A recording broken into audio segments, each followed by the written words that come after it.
Hi everybody, Derek here from Musical Journeys Through Cinema. Today I have with me this organic thin-sliced Willamette Valley Great Seed bread. This is the loaf. As you can see, they are relatively thinly sliced. You can fit a lot of slices in this one bag. That's what the side of the package says. They are vegan, 80 calories a slice. Here are the ingredients list, and then the nutrition facts, and the QR code. Everything you could need to know on here. And this is what the bread looks like outside of the bag. It's nice color, nice size, not too thick. It's got seeds all around, in the crust and in the bread as well.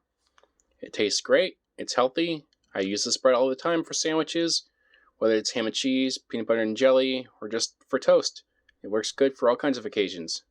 Easy to slice, easy to swallow, easy to digest. It's the perfect healthy choice of bread, and I love it.